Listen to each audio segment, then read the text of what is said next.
what's going on, everybody? Welcome back to Geek-Stew. And today, guys, welcome back to another episode of Conspiracy Theories with Ike. That's right. So today, I'm experimenting a little bit with some lighting, so let me know if you guys hate it or love it. I don't know what it is, but I keep getting like reflections in my glasses, and for the life of me, I can't fix it, but so I apologize for that. I think the bad thing is that I have to use my computer here to use as a script. Actually, I turned my brightness down, which kind of helped. I'm sorry, I'm kind of special like that. I don't know how to use common sense, I guess. But anyhow, you're a fucking idiot. So it's been a week since I've talked to you guys. This is the first conspiracy theories video that we've done in a little while. Been kind of focused and preoccupied, if you will, with the Black Dahlia murder, which was a lot of fun. But I am glad to get back to some conspiracy-related content, and here's why.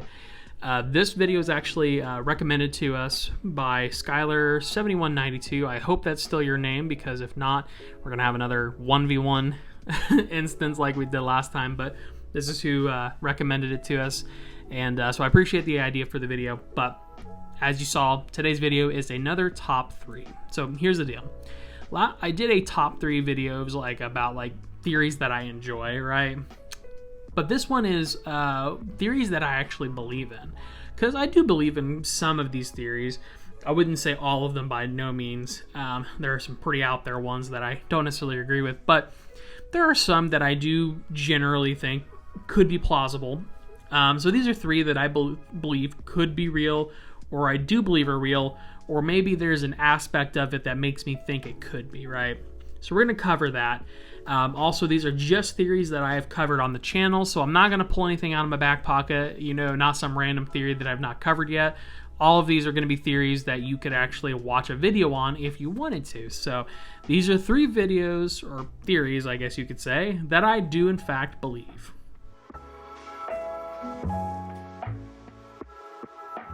So starting us off at number 3 is the Despair Code.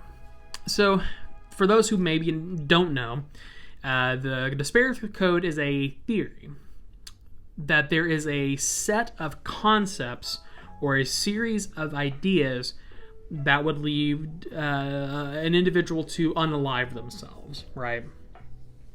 Now, there are a lot of theories and various things that people think is the Despair Code. So it is possible that I am talking about something that's completely off the...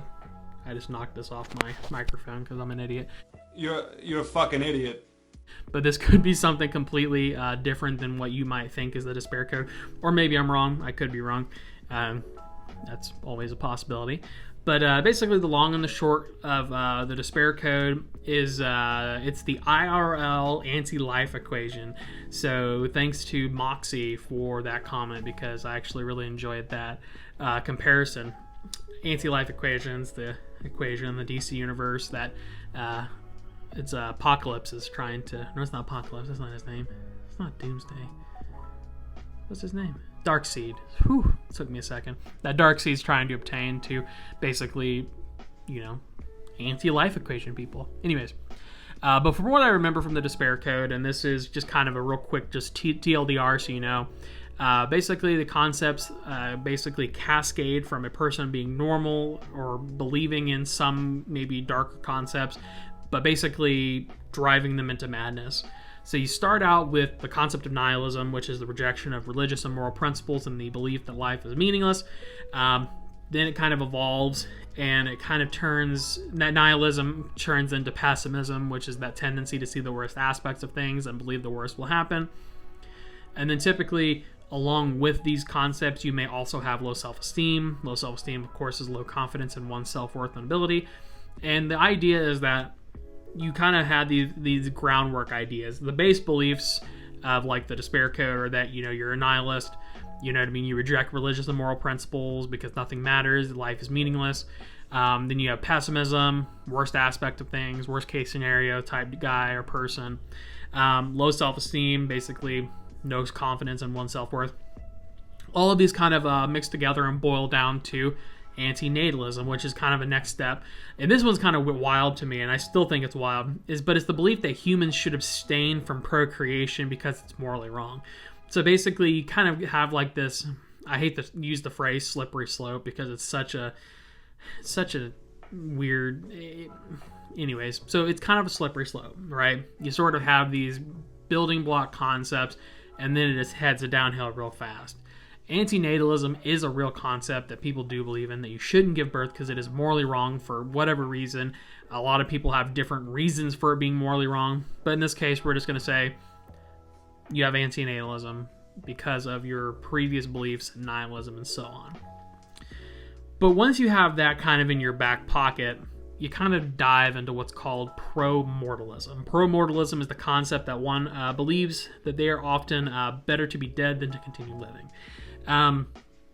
Me and Salsa, which if you've not been around the channel for too long, there was an individual named Salsa Shark who I did a podcast with called Control Over C.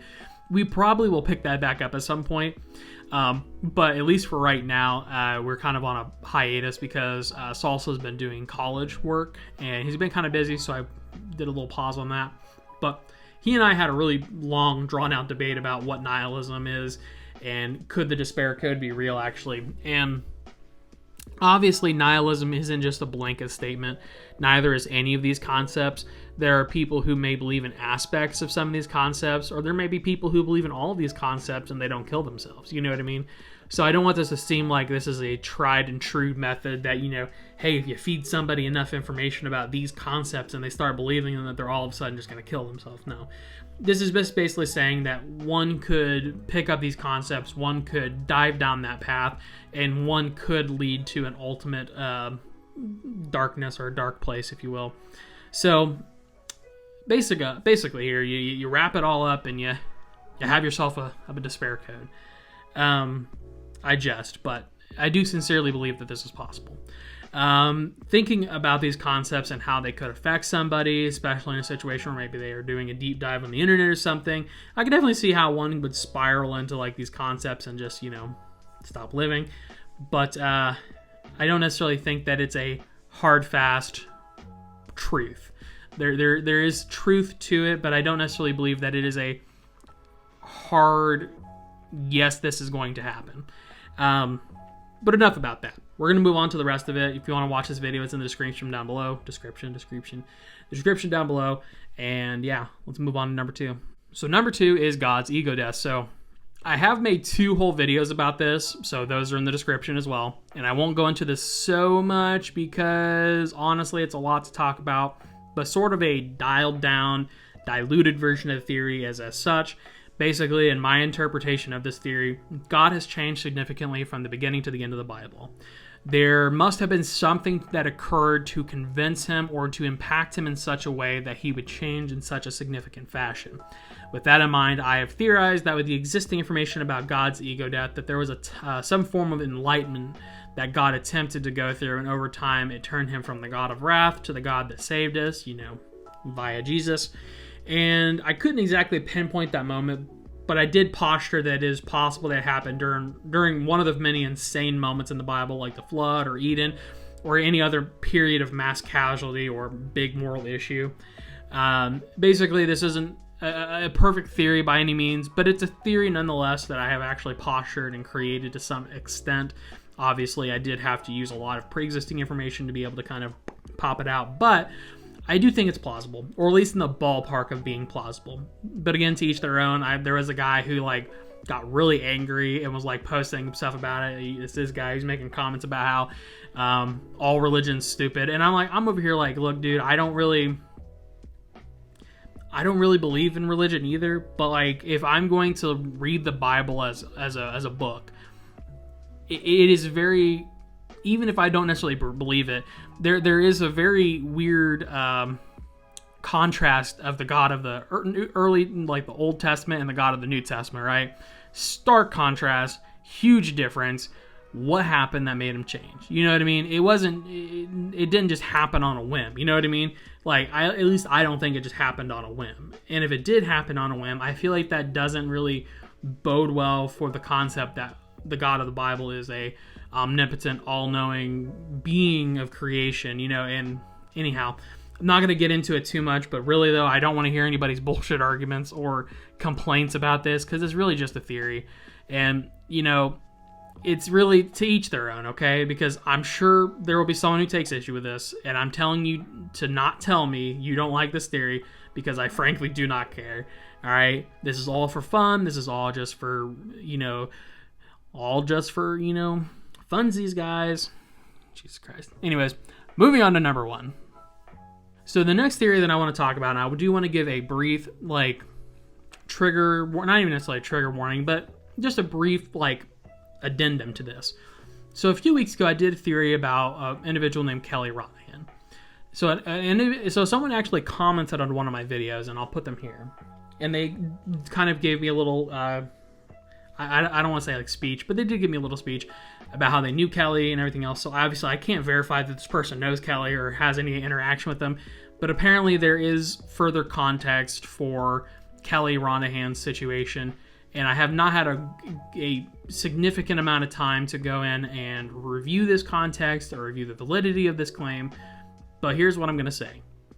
If this person is in fact a friend of Kelly's, I apologize. I'm not trying to make fun of Kelly. I'm not trying to do anything for that. I'm simply just reviewing concepts that are being provided to me, and stories that are being provided to me, and theories that are being provided to me, and situations that are being provided to me. I do a lot of different stuff. And Kelly Ronahan crossed my radar when a viewer actually recommended me to them. So I'm not trying to disparage Kelly. I've also not attempted to make any official diagnosis of Kelly because I am not a doctor. However, based on how she's presenting herself online, based on my research, the theory that I did was based on that.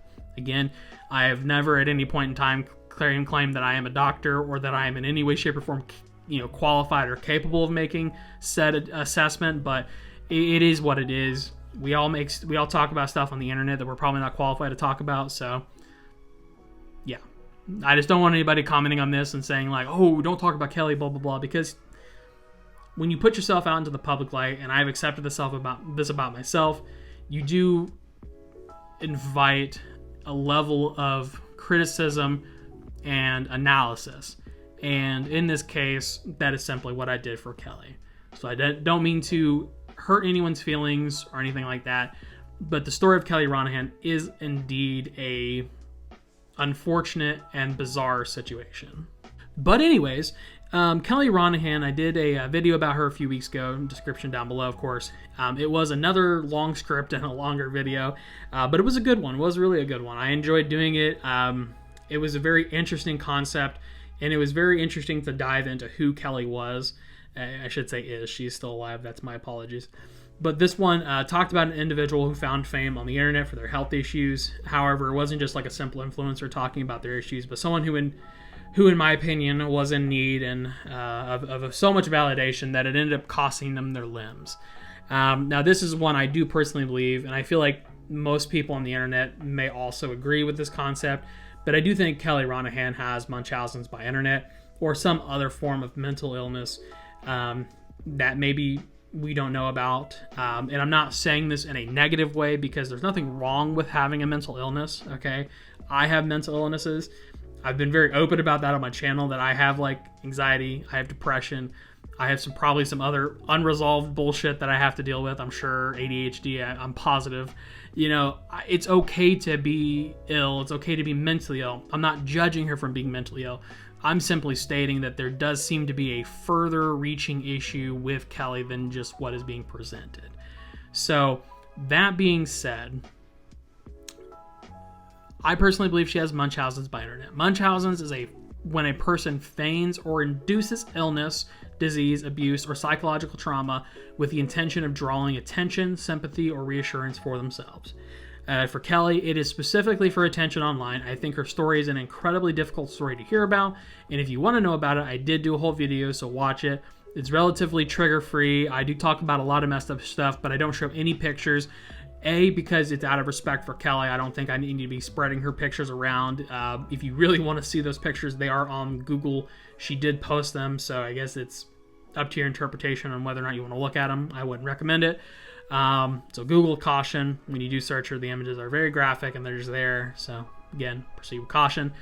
That being said, I would say with some certainty, based on my knowledge of what she's provided, because I don't know Kelly personally. I've never had a one-on-one conversation with her, and I probably never will. So I can't say with 100% certainty, but I can say with some clarity that there does seem to be something wrong with Kelly in regards to mental illness, whether that be Munchausen's or some other issue. Because the deal is that she seems to have explicitly wounded herself and worsened her condition that eventually led to her having her legs fully amputated. Her issues are pretty well documented on the internet, and there are lots of pictures, which I guess is great. I don't know. But I don't want to keep going. So to finish up a little bit, I would almost go far as to say this is not a theory, but a fact. But I am also not a doctor, and I will not say with 100% certainty that she is mentally ill or that she does have Munchausen's. I am simply posturing that based on the information available to you and I, it seems very likely because of what she herself has put onto the internet. So, with that in mind, that's the other theory that I do believe is somewhat true or may have some form or tinge of trueness. I really don't know, to be quite frank, but I believe the truth is in there somewhere. So, anyhow, I'm going to close off there and move on into final thoughts. Thanks again to Skylar7192 for the video idea. Again, I hope that's still your name. If you want your theory or idea talked about, let me know. Put it in the comment section down below. This was a fun one. It really did make me kind of think about like what I do believe in, what I find, or basically what I believe in versus what I find just interesting, you know what I mean? Like there are some pretty crazy theories like the Sebenche Tomatovic tapes or things like skinwalkers. I mean, I do kind of believe in skinwalkers, but obviously I can't say with 100% certainty that they are real.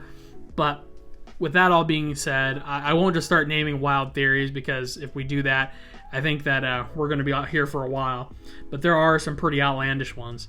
But anyhow, thanks again for watching. If you haven't already, go ahead and hit a like and subscribe. Hit us up on social media. We have Facebook, Twitter, TikTok, and a Discord. Discord's been a little dead lately, but if some people want to be active in there, I'm more than happy to come in and say hey. In addition to that, I'm trying to be more active on TikTok. I'm just trying to come up with stuff that I want to do, so that's always cool. But yeah, I mean, if I want to reemphasize, if you want to see your theory covered, or if you wanted me to talk about something that's in the ballpark of conspiracy theories, true crime, horror, I like to talk about this stuff. It's all interesting to me. So I'm not really sure what I'm doing next week, which is next week. So I guess I'll worry about it. That's a problem for future Isaac, so I'm not going to worry about it right now. But next week should be fun. Either be a conspiracy video or a true crime video. So we'll see. But for right now, thank you guys so much for watching. Go ahead and hit like and subscribe. And yeah, that's it. Stay safe, stay happy, stay healthy, and stay awesome. We will see you in the next one. See ya.